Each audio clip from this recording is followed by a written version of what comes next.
Hello there. Welcome back to the YouTube. I hope you're doing well. Ugh. So, couple things. First of all, I apologize. I meant to say Happy Easter last time, and I just completely forgot it. Sorry about that. So, belated Happy Easter, eh? Second of all, I want to, talk about something that I, admittably, don't think I explained very well. It has to do with Exodus chapter 23, specifically verse 2, and, where was it?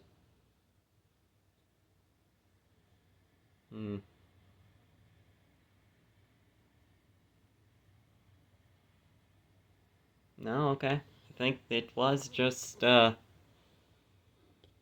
2. No, verse 1 and 2.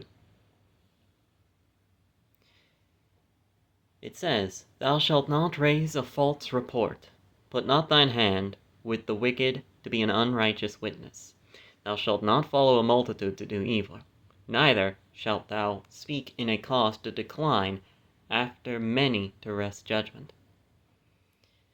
I don't think I explained that one very well. But, I think I got it now. Basically, don't follow the crowd. If you know something is right, or something is wrong, I don't care how many people say contrary. Speak up, and speak honestly. If it's wrong, say so. If it's right, say so. It doesn't matter if 10 billion other people are saying the opposite. If it's evil, say so. Don't just follow the crowd in whatever in the world they're doing. Do what's right. Period. Stated, I think well, for one thing, I just don't think I actually understood that, and for a second thing, when I did, I don't think I, explained it very well. So, there's that. But either way, let's actually get back to where we were. In chapter 24 of Exodus. King James Version of the Bible as always, and let's get started, baby. Let's go. And he said unto Moses, Come up unto the Lord, thou and Aaron, Nadab and Abihu, or Abihu, I don't know, and 70 of the elders of Israel, and worship ye afar off. And Moses alone shall come near the Lord, but they shall not come nigh, neither shall the people go up with him. And Moses came and told the people all the words of the Lord, and all the judgments. And all the people answered with one voice, and said, All the words which the Lord hath said, will we do. And Moses wrote all the words of the Lord, and rose up early in the morning, and builded an altar under the hill, and 12 pillars, according to the 12 tribes of Israel, as he had do. And he sent young men of the children of Israel, which offered burnt offerings, and sacrificed peace offerings of oxen unto the Lord. And Moses took half of the blood, and put it in basins, and half of the blood he sprinkled on the altar. And he took the book of the covenant, and read in the audience of the people, and they said, All that the Lord hath said will we do, and be obedient. I really hope you do. And Moses took the blood, and sprinkled it on the people, and said, Behold, the blood of the covenant, which the Lord hath made with you concerning all these words. And when Moses and Aaron and Abihu and 70 of the elders of Israel, I cannot read, and they saw the God of Israel, and there was under his feet, as it were, a paved work of a sapphire stone, and, as it were, the body of heaven in his clearness. I don't know what that means. And upon the nobles of the children of Israel he laid not his hand. Also they saw God, and did eat and drink. Pretty good, pretty good. And the Lord said unto Moses, Come up to me into the mount, and be there. And I will give thee tables of stone, and the law and commandments which I have written, that thou mayest teach them. And Moses rose up, and his minister Joshua, and Moses went up into the mount of God, as ye do.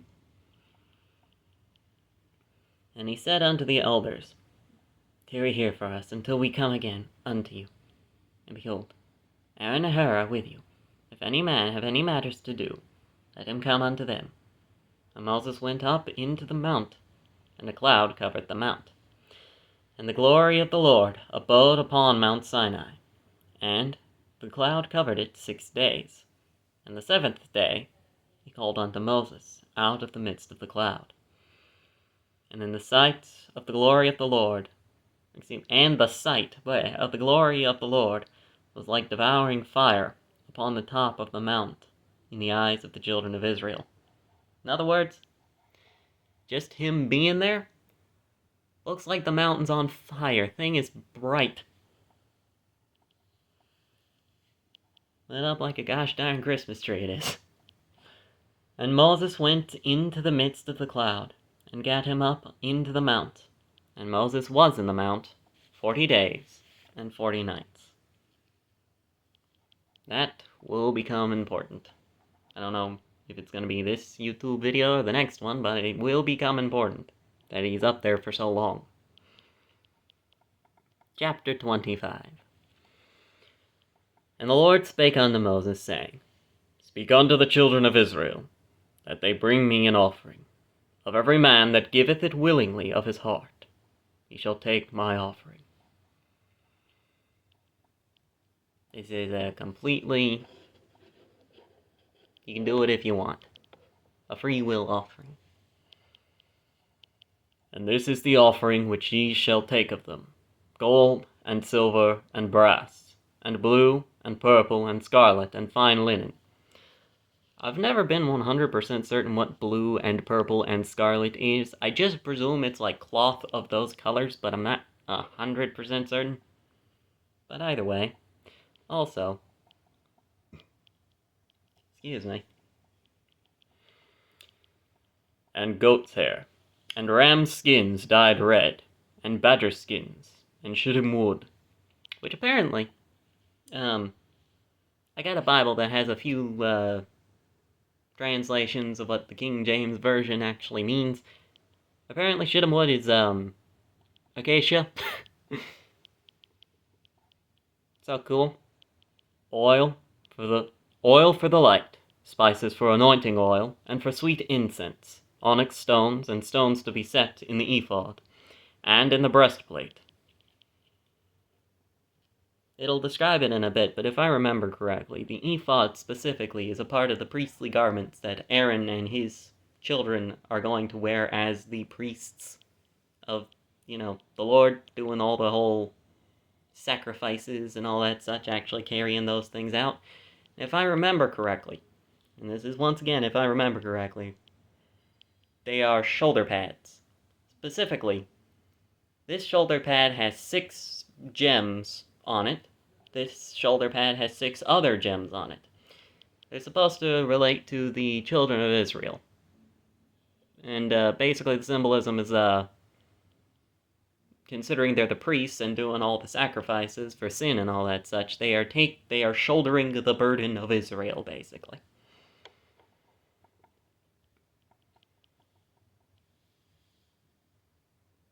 So, what God's saying here is anybody who's willing to give, this is what we need for what we're about to do. And let them make me a sanctuary, that I may dwell among them, according to all that I shew thee, after the pattern of the tabernacle, and the pattern of all the instruments thereof, even so shall ye make it. And they shall make an ark of shittim wood, 2 cubits and a half shall be the length thereof, and 1 cubit and a half the breadth thereof, and 1 cubit and a half the height thereof. I don't know how big a cubit is, so I apologize that this is the only measurement you're getting. You can look it up later, you got Google.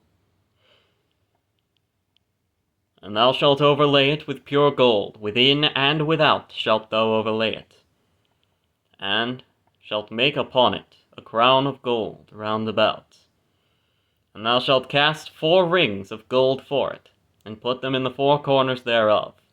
And 2 rings shall be on the one side, in the one side of it, and 2 rings shall be in the other side of it. And thou shalt make staves of shittim wood, and overlay them with gold. And thou shalt put the staves into the rings by the sides of the ark, that the ark may be borne with them. In other words, those 4 rings are gonna hold 2 sticks, so the ark can be carried. Considering Israel's not in their land yet, they don't exactly have a good place to put the thing at the moment. They're just kind of wandering around the wilderness currently. So they kind of need the thing to be mobile. The staves shall be in the rings of the ark. They shall not be taken from it. And thou shalt put into the ark of the testimony. Thou shalt put into the ark the testimony which I shall give thee. I cannot speak.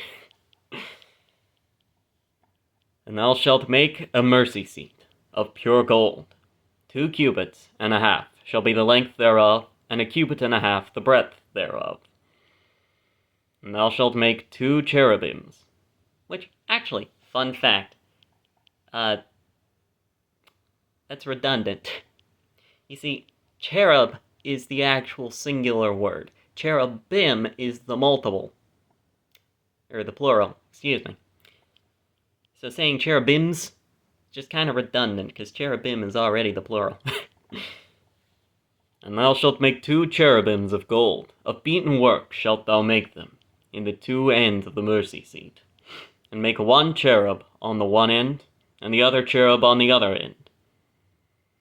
Even of the mercy seat shall ye make the cherubims on the 2 ends thereof. And the cherubims shall stretch forth their wings on high, covering the mercy seat with their wings, and their faces shall look one to another toward the mercy seat. In other words, basically, imagine my arms as the wings. They're gonna be like this. So their wings are covering the mercy seat. And their faces shall look one to another. Toward the mercy seat shall the faces of the cherubims be. And thou shalt put the mercy seat above upon the ark. And in the ark thou shalt put the testimony that I shall give thee. In other words, the 10 Commandments. And there I will meet with thee, and I will commune with thee, from above the mercy seat, from between the 2 cherubims which are upon the ark of the testimony, of all things which I give thee in commandment unto the children of Israel. So, thank goodness he does not have to make the trek all the way up to the top of Mount Sinai to actually talk to God. He can do that more officially, and with a much easier distance to travel. Thou shalt also make a table of shittim wood. 2 cubits shall be the length thereof, and a cubit the breadth thereof, and a cubit and a half the height thereof. And thou shalt overlay it with pure gold, and make thereto a crown of gold round about. And thou shalt make unto it a border of an hand breadth round about. In other words, about as wide as your hand. And thou shalt make a golden crown to the border thereof round about. And thou shalt make for it 4 rings of gold, and put the rings in the 4 corners, that are on the 4 feet thereof. And over against the border shall the rings be for places of the staves to bear the table. As stated, these people are gonna be roaming around for a while, so yeah, everything that they make is gonna have to be mobile. And thou shalt make the staves of shittim wood, and overlay them with gold, that the table may be borne with them.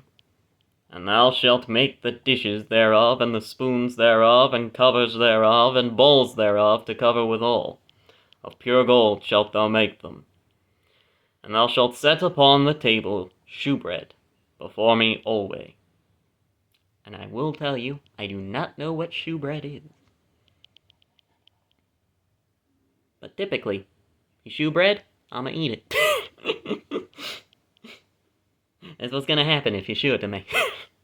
Anyway, I couldn't resist. And thou shalt make a candlestick of pure gold. Of beaten work shall the candlestick be made. His shaft and his branches, his bowls, his knops, and his flowers shall be made of the same. And 6 branches shall come out of the sides of it. 3 branches of the candlestick out of the one side, and 3 branches of the candlestick out of the other side. 3 bowls, made like unto almonds, with a knop and a flower in one branch, and 3 bowls made like almonds in the other branch, with a knop and a flower, so in the 6 branches that come out of the candlesticks. And in the candlestick shall be made 4 bowls like unto almonds, with their knops and their flowers. And there shall be a knop, whatever a knop is, under 2 branches of the same, and a knop under 2 branches of the same, and a knop under 2 branches of the same, according to the 6 branches that proceed out of the candle. In other words, they're going to be made exactly the same, every single one of them. Their knops and their branches shall be of the same, and it shall be one beaten work of pure gold. This ain't done in pieces. This is just gonna be one big ol' hunk of gold. And thou shalt make the 7 lamps thereof, and they shall light the lamps thereof, that they may give light over against it. And the tongs thereof, and the snuff dishes thereof, shall be of pure gold. Of a talent of pure gold shall he make it, with all these vessels, and look that thou make them after their pattern, which was shewed thee in the mount. I mean, hey, if this is where he's gonna be staying, if this is where official business is gonna be, I'd like to decorate my office the way I want as well. I can't blame him for being specific. Chapter 26. Moreover, thou shalt make the tabernacle with 10 curtains of fine twined linen, and blue, and purple, and scarlet, with cherubims of cunning work shalt thou make them. The length of one curtain shall be 28 cubits. It's going to be a big old place. And the breadth of one curtain 4 cubits. And every one of the curtains shall have 1 measure. Not going to be an inch more, not an inch less. The 5 curtains shall be coupled together, one to another, and other 5 curtains shall be coupled one to another. And thou shalt make loops of blue upon the edge of the one curtain, from the selvage in the coupling, and likewise shalt thou make in the uttermost edge of another curtain, in the coupling thereof of the second. 50 loops shalt thou make in the one curtain, and 50 loops shalt thou make in the edge of the curtain that is in the coupling of the second, that the loops may take hold one of another. Because, they kind of have to connect. Spoilers, this is gonna be the tent where all this, Ark of the Covenant and snuff dishes and all that such are gonna be made. Or are gonna be put. Whenever the tent is actually set up. So they kind of gotta, connect. 50 loops shalt thou make in one curtain, and 50 loops shalt thou make in the edge of the curtain that is in the coupling of the second, that the loops may take hold one of another.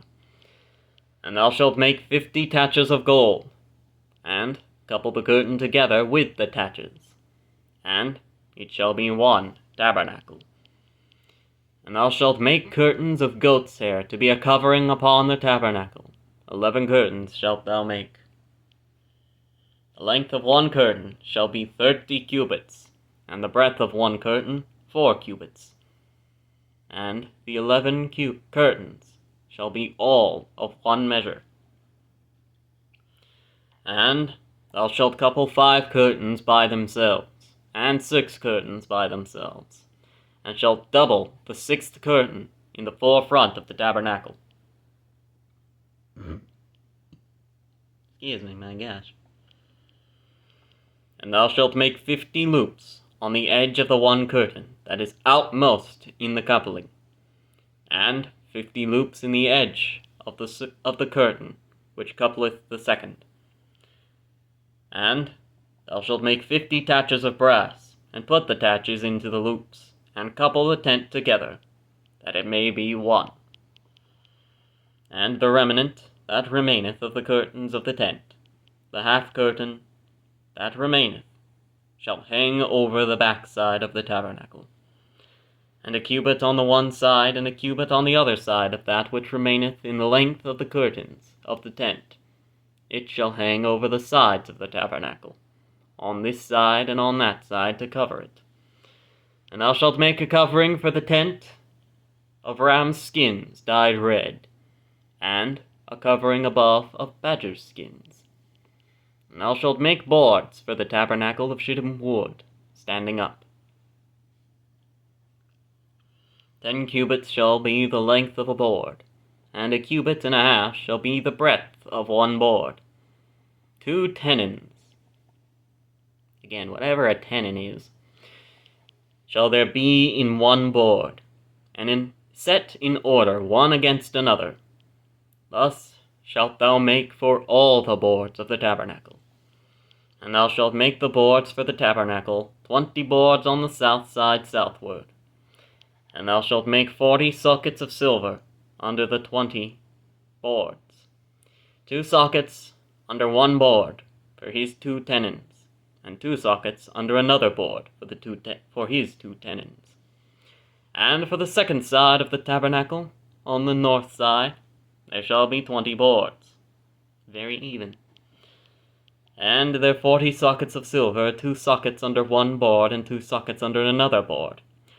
And for the sides of the tabernacle, westward, thou shalt make 6 boards. And 2 boards shalt thou make for the corners of the tabernacle, in the 2 sides. And they shall be coupled together beneath, and they shall be coupled together above the head of it unto one ring. Thus shall it be for them both. They shall be for the 2 corners. And they shall be 8 boards, and their sockets of silver, 16 sockets, 2 sockets under one board, and 2 sockets under another board. I mean, it's a tent. You gotta make certain it's propped up. And thou shalt make bars of shittim wood, 5 for the boards, and 1 of the one side of the tabernacle, and 5 for the boards of the other side of the tabernacle. 5 bars for the boards of the side of the tabernacle, for the 2 sides westward. And the middle bar, in the midst of the boards, shall reach from end to end. As stated, tent's gotta stay up somehow. Gotta make certain you make it structurally sound. And thou shalt overlay the boards with gold, and make their rings of gold for places for the bars. And thou shalt overlay the bars with gold. And thou shalt rear up the tabernacle according to the fashion thereof, which was shewed thee in the mounts. And thou shalt make a veil of blue, and purple, and scarlet, and fine-twined linen of cunning work, with cherubims shall it be made.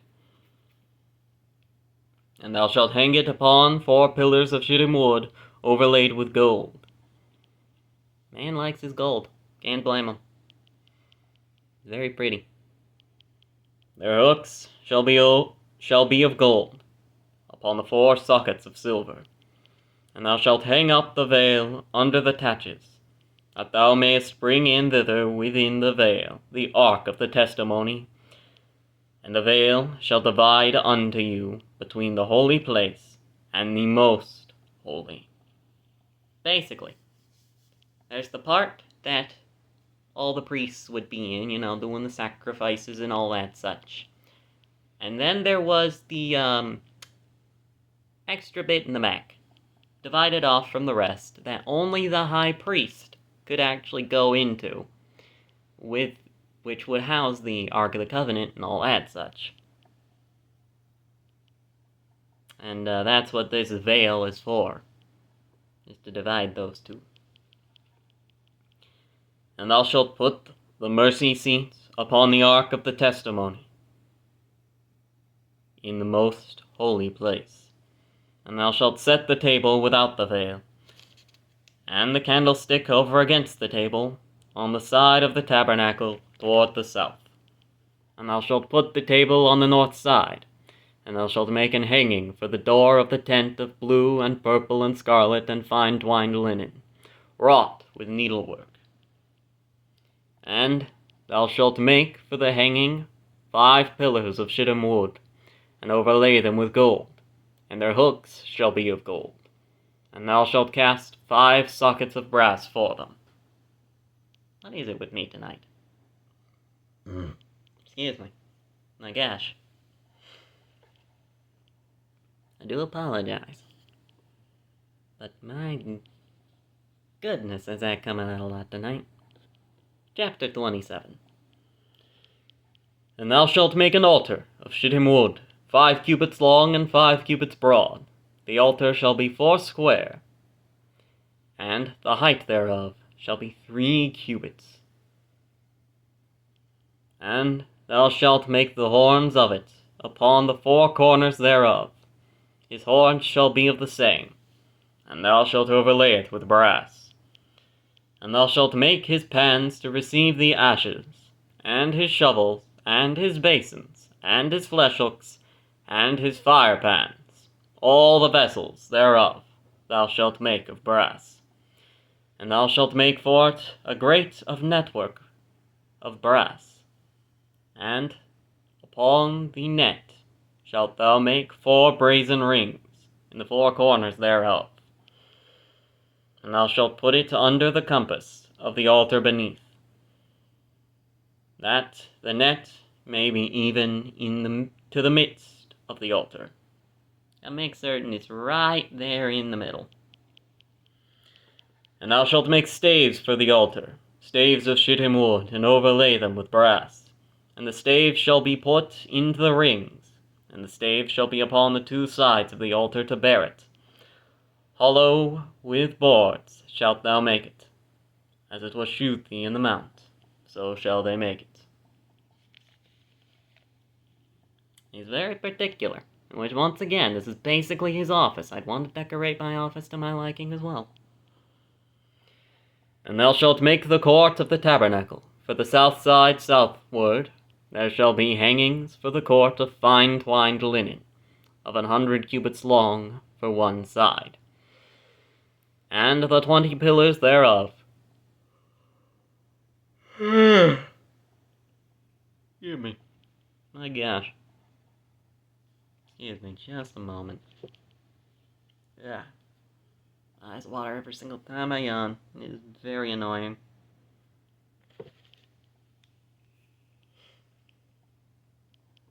Don't mind the no glasses jump scare just now. Anyway. And thou shalt make the court of the tabernacle for the south side southward. There shall be hangings for the court of fine twined linen, of 100 cubits long for one side. And the 20 pillars thereof, and their 20 sockets, shall be of brass, the hooks of the pillars, and their fillets, or fillets. I don't actually know in this case. I know it's a fillet of fish, I just don't know in this particular term whether it's a fillet or a fillet. Either way, it's gonna be of silver. And likewise, for the north side in length, there shall be hangings of 100 cubits long, and his 20 pillars, and their sockets of brass, the hooks of the pillars, and their fillets of silver. I'm just gonna go fillet. I guess I just feel like having McNaughton. Yeah, I know, it's mignon. Filet mignon. And for the breadth of the court, on the west side, shall be hangings of 50 cubits, their pillars 10, and their sockets 10. And the breadth of the court, on the east side eastward, shall be 50 cubits. The hangings of one side of the gate shall be 15 cubits, their pillars 3, and their sockets 3. As ye do. And on the other side shall be hangings 15 cubits, their pillars 3, and their sockets 3. And for the gate of the court shall be an hanging of 20 cubits, of blue and purple and scarlet and fine twined linen, wrought with needlework, and their pillars shall be 4, and their sockets 4. All the pillars round about the court shall be filleted, or filleted.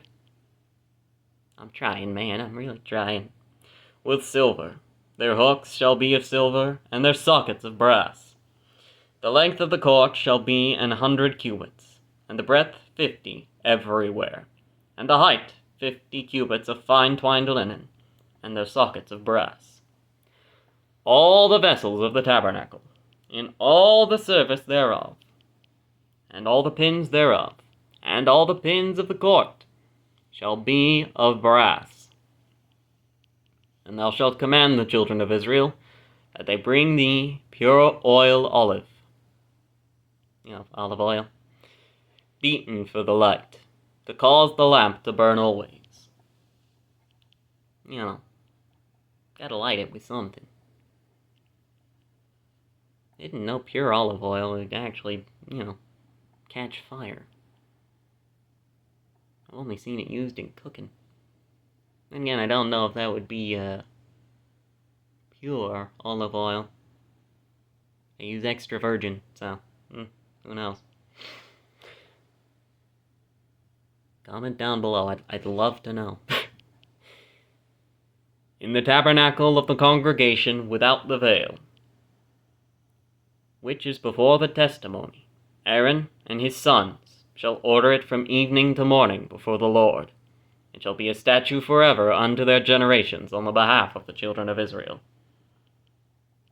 Basically, they're gonna be the priests and they're gonna do all the priestly duties, including,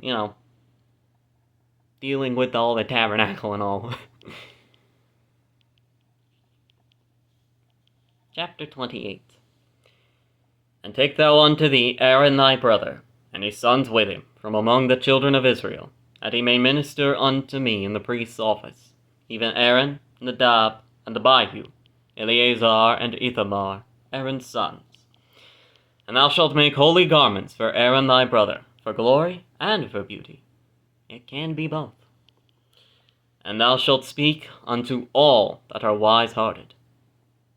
People who actually know what they're doing, whom I have filled with the spirit of wisdom, that they may make Aaron's garments to consecrate him, that he may minister unto me in the priest's office. And make him a nice little work uniform, basically. And these are the garments which they shall make: a breastplate, and an ephod, and a robe, an embroidered coat, a mitre, a mitre. It's spelled M-I-T-R-E, help. I don't know how to pronounce that.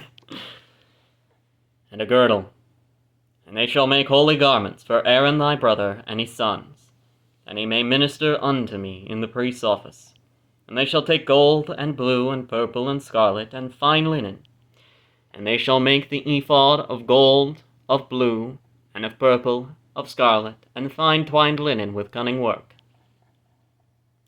Actually, fun fact while we're on this and while I'm thinking of it, Israel has been itching to make their temple and get back to doing all this stuff again. Enough to where they've actually got everything ready. I believe the actual ephod and all that such that we're talking about here, it's already been made. And I don't know if the ones that are on display are the same ones that are gonna be used. I presume they're different, they just made extras, because, needed to put one in a museum. But they have already made them. They're there, you can look at them, you can see exactly what I'm talking about here. That's lovely. It shall have 2 shoulder pieces thereof, joined at the 2 edges thereof, and so shall it be joined together. Basically, 2 shoulder pieces joined right here. That way you can take it off. And the curious girdle of the ephod, which is upon it. I don't know what makes it curious, but it does make me curious. Why is it called curious girdle? Shall be of the same, according to the work thereof, even of gold, of blue, and purple, and scarlet, and fine twined linen. Also good to know. The shoulder pieces were part of the ephod, not the entire ephod itself. I thought they were the ephod. Good to know. You learn something new every day.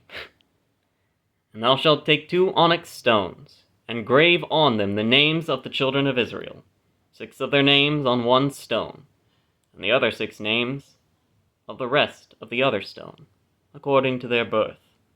In other words, they're going to be in order. With the work of an engraver in stone, like the engravings of a signet, shalt thou engrave the 2 stones with the names of the children of Israel. Thou shalt make them to be set in ouches of gold. And thou shalt put the 2 stones upon the shoulders of the ephod for stones of memorial unto the children of Israel. Okay, so I got the description wrong, but I did get the symbolism correct. Apparently it's not multiple stones. It is multiple stones with 2. I just thought it was like 12. No, it's just onyx. Good to know. Steady, you learn something new every day. And thou shalt put the 2 stones upon the shoulders of the ephod for stones of memorial unto the children of Israel. And Aaron shall bear their names before the Lord upon his 2 shoulders for a memorial. Shouldering the responsibilities of Israel. And shouldering their sins, considering, they're the priests, they got to do the whole atonement sacrifices and all that such. They're taking on their burdens.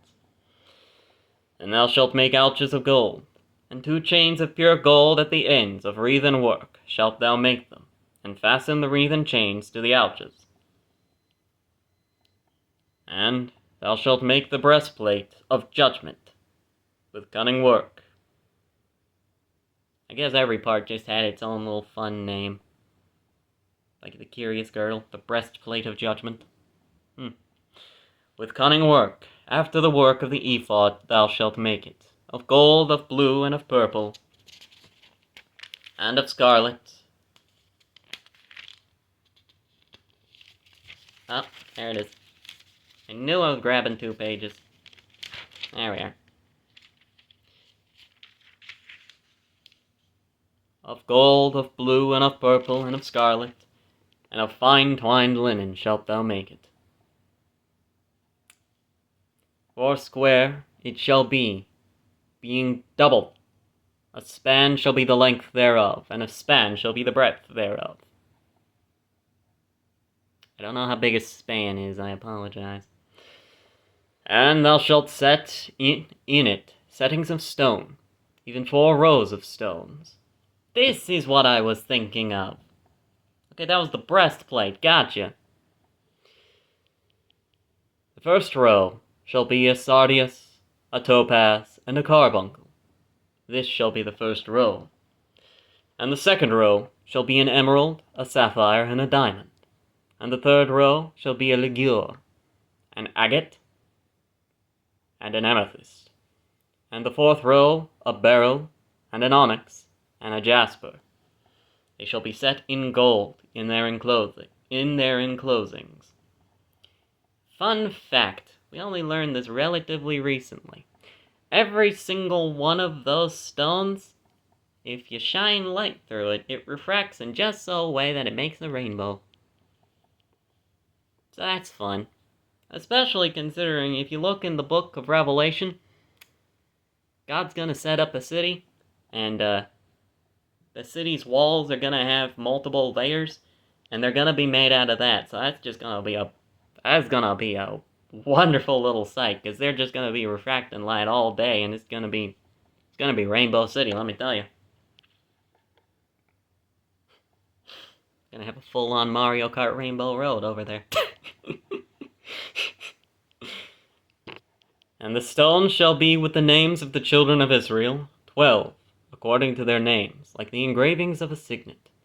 Every one with his name shall they be according to the 12 tribes.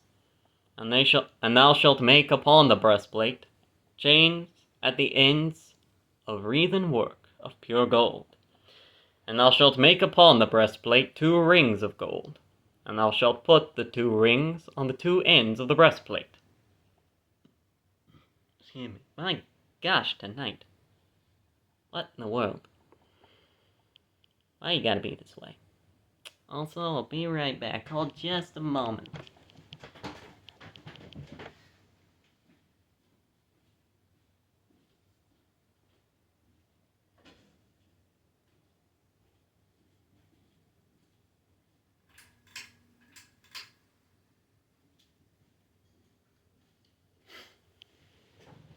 I'm back.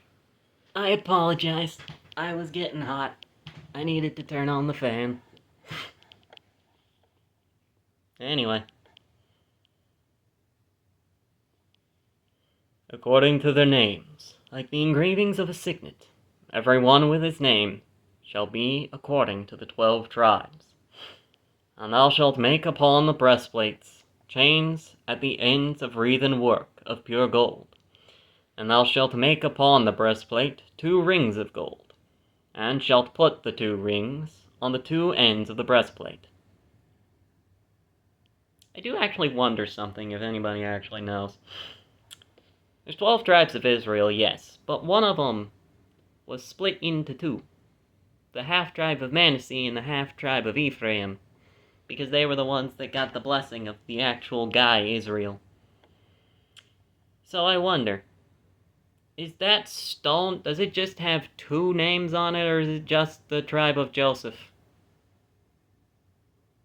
I actually don't know. If you happen to, let me know. I'd love to know. And thou shalt make upon the breastplate 2 rings of gold, and shalt put the 2 rings on the 2 ends of the breastplate. And thou shalt put the 2 wreathen chains of gold in the 2 rings which are on the ends of the breastplate. And the other 2 ends of the wreathen chains thou shalt fasten in the 2 ouches, and put them on the shoulder pieces of the ephod before it. So that was on the ephod. Stated, I just thought the ephod was just the shoulder piece. Man, was I wrong. Dadgum.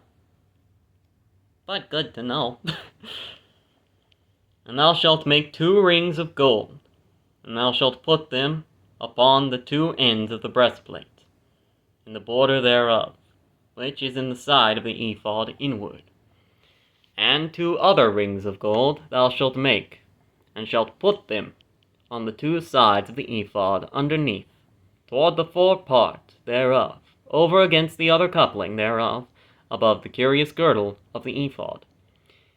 And they shall bind the breastplate by the rings thereof unto the rings of the ephod with a lace of blue, that it may be above the curious girdle of the ephod, and that the breastplate be not loosed from the ephod. Gotta make certain it stays in place. Would hate to be doing your priestly duties and all of a sudden the whole thing just falls apart. And Aaron shall bear the names of the children of Israel in the breastplate of judgment upon his heart, when he goeth in unto the holy place, for a memorial before the Lord continually. And thou shalt put the breastplate of judgment, the Urim and the Thummim, and they shall be upon Aaron's heart, when he goeth in before the Lord. You gotta love symbolism. And Aaron shall bear the judgment of the children of Israel upon his heart before the Lord continually, and on his shoulders. And thou shalt make the robe of the ephod all of blue. And there shall be an hole in the top of it. In the midst thereof it shall have a binding of woven work round about the whole of it, as it were the whole of an habergeon. I don't know what a habergeon is. I think it's like a pole arm, like a pole with an axe head on it. But I'm not 100% certain. I swear I've heard that in like Dark Souls or something. But I do not remember. That's what comments are for, I suppose. And Google. I really should Google this more. That it be not rent. In other words, torn. God is not a fan of this particular thing being torn. He's very much not a fan. And beneath, upon the hem of it, thou shalt make pomegranates of blue, and of purple, and of scarlet, round about the hem thereof, and bells of gold between them round about. A golden bell and a pomegranate, a golden bell and a pomegranate, upon the hem of the robe round about. And it shall be upon Aaron to minister, and his sound shall be heard when he goeth in unto the holy place before the Lord, and when he cometh out, that he die not. He's got to announce his presence. He can't exactly knock on a tent. So you gotta let people know you're coming, you know? And thou shalt make a plate of pure gold, and grave upon it, like the engravings of a signet, holiness to the Lord. And thou shalt put it on a blue lace, and it may be upon the mitre, or that's just how I'm gonna pronounce it. Upon the forefront of the mitre it shall be. And it shall be upon Aaron's forehead, that Aaron may bear the iniquity of the holy things, which the children of Israel shall hallow in all their holy gifts, and it shall be always upon his forehead, that they may be accepted before the Lord. Yeah, there's a lot of symbolism. Unsurprisingly, before Jesus and him being the mediator, this was the best we could realistically do. Because God, unsurprisingly, when he looks at us, he doesn't exactly want to see our sins. He doesn't want to see what we've done wrong. But until those can be taken away fully, till the time is right, this is what we got. This is what we have to do. And thou shalt embroider the coat of fine linen, and thou shalt make the mitre of fine linen, and thou shalt make the girdle of needlework. And of Aaron's sons thou shalt make coats, and thou shalt make for them girdles and bonnets, shalt thou make for them, for glory and for beauty. Again, it can be both. And thou shalt put them upon Aaron thy brother, and his sons with him, and shalt anoint them, and consecrate them, and sanctify them, that they may minister unto me in the priest's office. And thou shalt make them linen breeches, to cover their nakedness. From the loins even unto the thighs they shall reach. I mean, you gotta be decent. And they shall be upon Aaron and upon his sons, when they come in unto the tabernacle of the congregation, or when they come near unto the altar, to minister in the holy place, that they bear not iniquity and die. It shall be a statute forever unto him, and his seed after him. As stated, God doesn't want to see your iniquity. He doesn't want to see your sins. He doesn't want that anywhere near you. But to see that on you, it's just too much, so to speak. So, they gotta make certain that they're dressed, they're ready, that they are holy before the Lord, so to speak.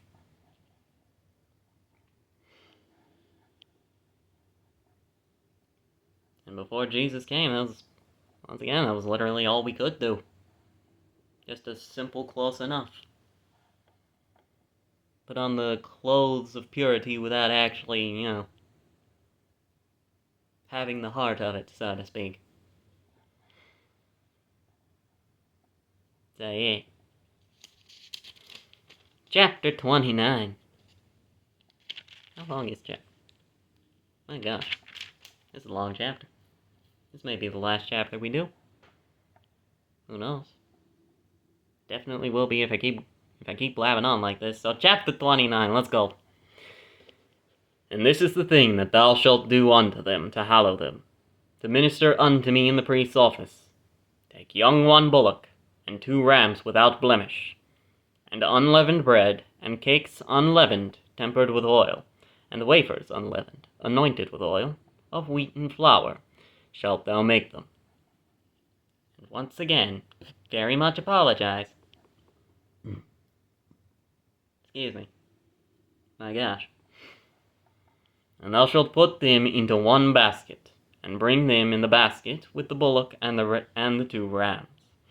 And Aaron and his sons thou shalt bring unto the door of the tabernacle of the congregation, and shalt wash them with water. I mean, if you're going into some holy place, you gotta be clean. Metaphorically and literally. You want to track mud in the tabernacle? That'd just be rude. Anyway.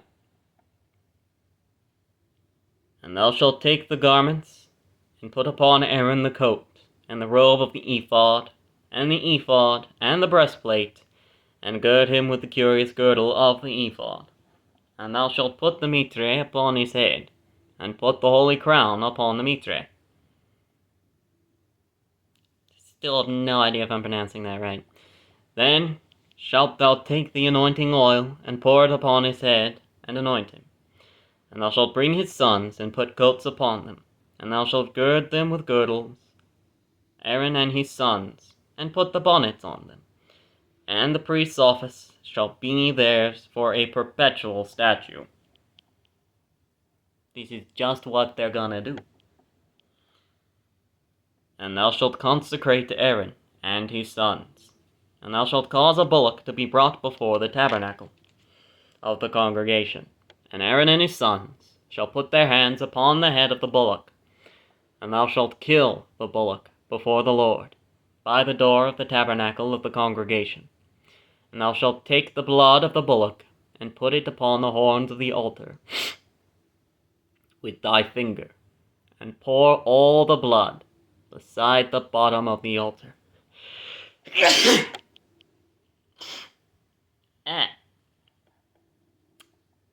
swear, everything bodily that could be going wrong in this YouTube video is going wrong, my gosh.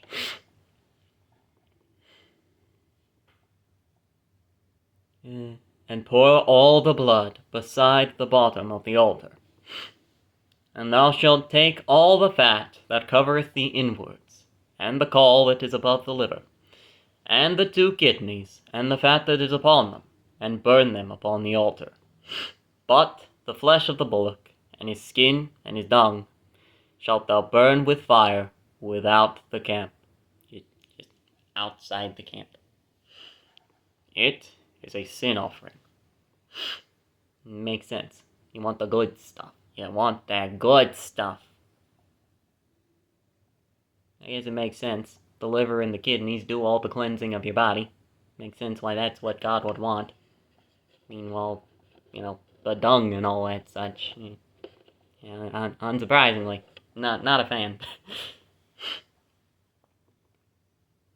This is all about being clean. You don't want the dung there. Thou shalt also take 1 ram, and Aaron and his sons shall put their hands upon the head of the ram. And thou shalt slay the ram, and thou shalt take his blood, and sprinkle it round about upon the altar. And thou shalt cut the ram in pieces, and wash the inwards of him, and his legs, and put them unto his pieces, and unto his head. In a pile, I guess. And thou shalt burn the whole ram upon the altar. It is a burnt offering unto the Lord. It is a sweet savor, an offering made by fire unto the Lord. It smells nice. And thou shalt take the other ram, and Aaron and his sons shall put their hands upon the head of the ram. Then shalt thou kill the ram, and take of his blood, and put it upon the tip of upon the right, and put it upon the tip of the right ear of Aaron,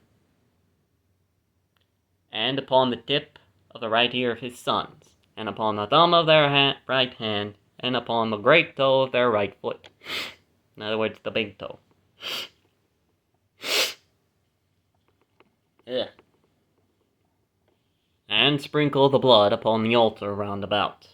And thou shalt take of the blood that is upon the altar, and of the anointing oil, and sprinkle it upon Aaron, and upon his garments, and upon his sons, and upon the garments of his sons with him.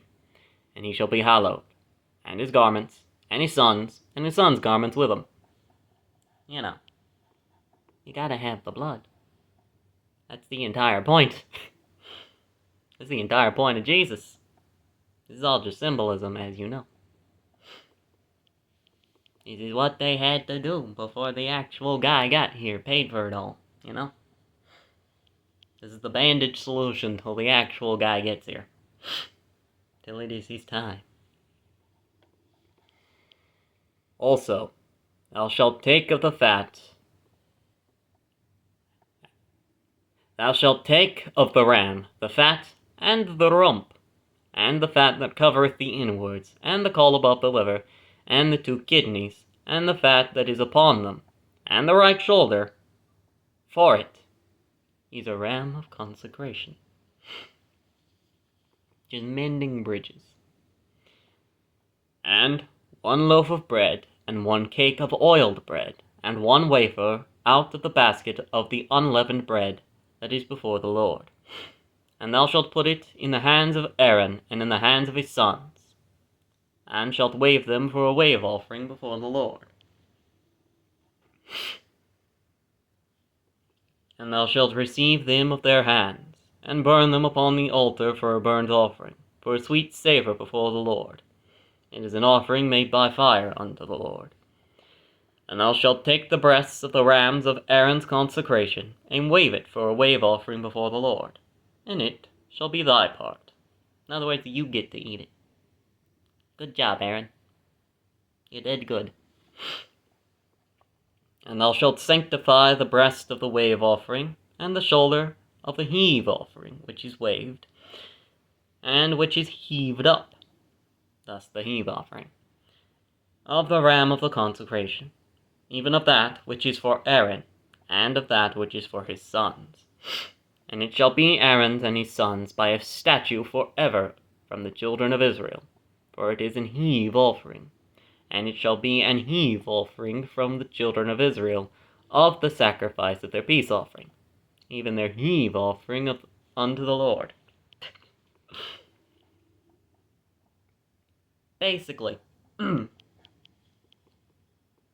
Aaron and his children, they were everywhere. They were spread out all across Israel. And from, moving around and all that such, they didn't exactly have the time or inclination to, do much in the way of, farming or anything. So this was God's way of being like, yeah, don't worry, you're gonna eat.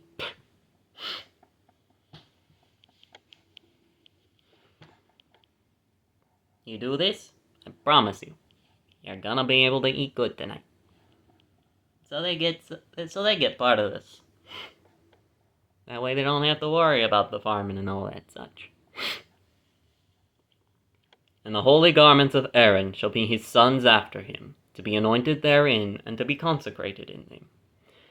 And that son, that is priest in his stead, shall put them on 7 days, when he cometh into the tabernacle of the congregation to minister in the holy place. And thou shalt take the ram of the consecration, and seethe his flesh in the holy place. Now, in other words, put it in a pot and boil it. And Aaron and his sons shall eat the flesh of the ram, and the bread that is in the basket, by the door of the tabernacle of the congregation. And they shall eat those things wherewith the atonement was made, to consecrate and to sanctify them. But a stranger shall not eat thereof, because they are holy. It is meant for them and only them. And if aught of the flesh of the consecrations, or of the bread, remain unto the morning, and thou shalt burn the remainder with fire. It shall not be eaten, because it is holy.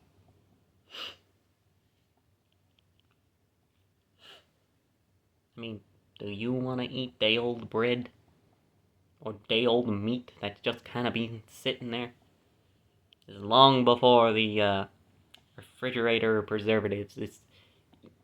You're not going to want to eat that. And thus shalt thou do unto Aaron and to his sons, according to all things which I have commanded thee. 7 days shalt thou consecrate them. And thou shalt offer every day a bullock for a sin offering for atonement. And thou shalt cleanse the altar when thou hast made an atonement for it. And thou shalt anoint it to sanctify it. 7 days thou shalt make an atonement for the altar, and sanctify it. And it shall be an altar most holy. Whatsoever toucheth the altar shall be holy. Now, this is that which thou shalt offer upon the altar. 2 lambs of the first year, day by day, continually. This is happening every single day, no matter what. The 1 lamb shalt thou offer in the morning, and the other lamb shalt thou offer at evening. And with the 1 lamb, a 10th deal of flour mingled with the 4th part of an hin of beaten oil, and the 4th part of an hin of wine for a drink offering. Oh my gosh, I get it now. This is the Passover.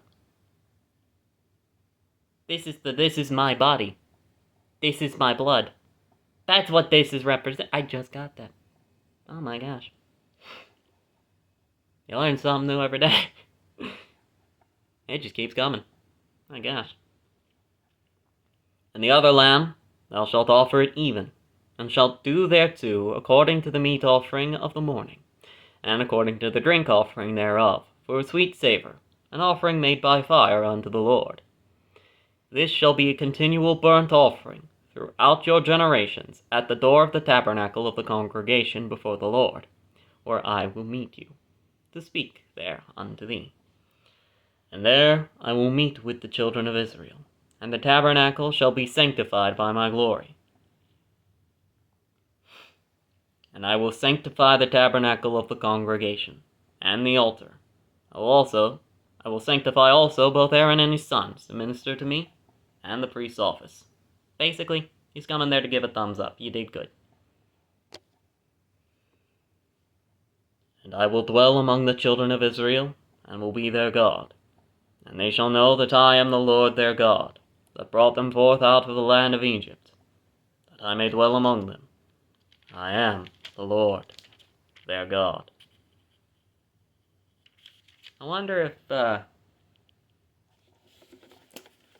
him saying, I am the Lord their God, so often is because of that whole thing where God's name was considered so holy that often when the Bible, or the Torah, actually said his name, they translated it as the Lord. I'm really wondering, how many times is the Lord actually the Lord? Or is it just actually saying his name? I have no idea. Either way, that's gonna be it for us for the day. I thank you for watching. I do this every single, I do it technically Saturday. But I upload it Sunday, 6 p.m. Eastern Standard Time if you want to drop by again. Thank you. God bless. Bye.